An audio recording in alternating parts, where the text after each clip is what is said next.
Hi, guys. Rod checking in on April the 8th. Again, hoping and praying that you had an encouraging weekend with your people in worshiping and serving our Savior. Thanks again for your leadership in your respective roles as pastors and church leaders to encourage our members to be falling in love more with Jesus and being more available to Him for the greatest cause we can participate in, that being the gospel and sharing Him with others. I just wanted to quickly cover three or four things today. One, again, formally, when Don Jackson served us as our director of missions here in the Central Valley Baptist Association, there was a partnership created with our Ukrainian Baptist brothers and sisters. That went on for years, and some of our churches, especially like First Southern Baptist, went and has maintained an ongoing relationship with churches that were started and churches physically, buildings built during that partnership. We were contacted last year by our Ukrainian brothers and sisters, inviting us to renew that relationship together with them. Scott Bird, Andrew Cantrell, and myself went over in September. Just a wonderful blessing to see God continuing to work and do His kingdom business there. There's an opportunity coming up for us to participate in helping them with sports camps they do in Vacation Bible School Ministries this summer. Our First Baptist Church at Atwater is sending over a shipment of pews, and with that shipment, we want to send old sports equipment that our churches have that our brothers and sisters there in the Ukraine can use.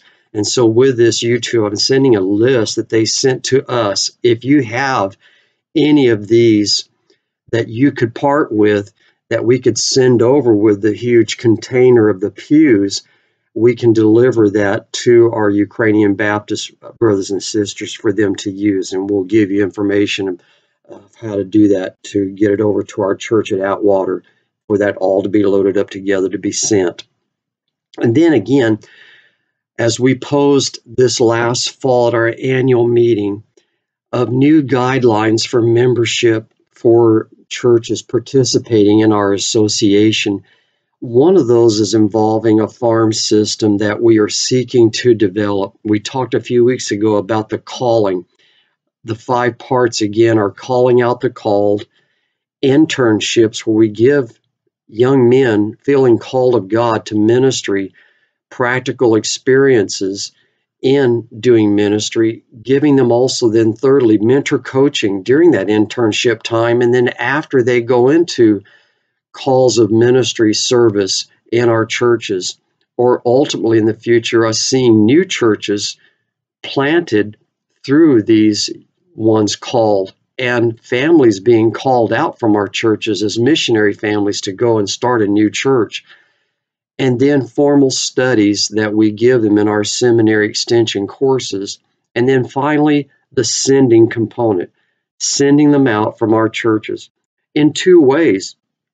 As is going on right now with our Berkeley Avenue Baptist Church, a couple of our churches have sent in people to help revitalize, rebuild Berkeley, to serve for a season with the express purpose of training others internally that can replace them for them to go back to their home churches that sent them out.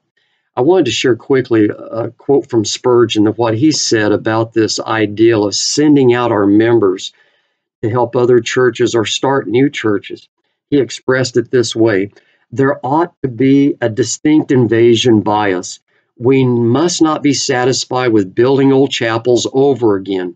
There ought not to be a single town or village or even hamlet that shall be unoccupied. We must resolve as Christian ministers to be willing to part with our members.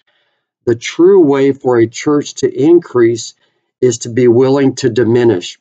I'll send the rest of his quote on this YouTube, but just what he's arguing, that the way we really maintain eternal health and even present health in our churches, to be willing to share our members to extend the kingdom and strengthen the kingdom. And thanks for one of the classic testimonies of this is one of our smallest churches, Mountain View Baptist, last year sent Anthony and Amanda Oncolade to our church at Ceres to help rebuild that church. And now Anthony is being called to be senior pastor at our Ceres church. A way that we can all be finding very vital means of participating in the gospel and helping one another as sister churches in association to build one another up and to send one another out to see the kingdom grow. Well, with that also, we're going to be talking more about this at our mid-annual meeting, April 28th, at our First Southern Baptist Waterford Church. Again, we have supper at 5 o'clock, our worship and service at 6 o'clock. This year, the meal will be free, but we need to get from your church by April 22nd, that Monday, how many are coming, to give our kitchen team at Waterford plenty of time to prepare enough food for all of us that are planning on coming that night. So be sure and get those counts turned in to the associational office by the 22nd. They always give us a great meal. It's a great time of fellowship, renewing friendships, making new friends in that time of supper together, and then a great worship time with the worship team from Life Point Keys leading us in worship. Well, lastly, again, thanks so much for your prayers for Tim Rimple. He is getting back his strength, but it's a long road. Please continue to pray for Tim. Thanks for praying for Doug Farmer. Got to talk with him this morning, and he went through his procedure well last week. So thanks for your prayers for Doug also. God bless you. Have a great week ahead. Bye.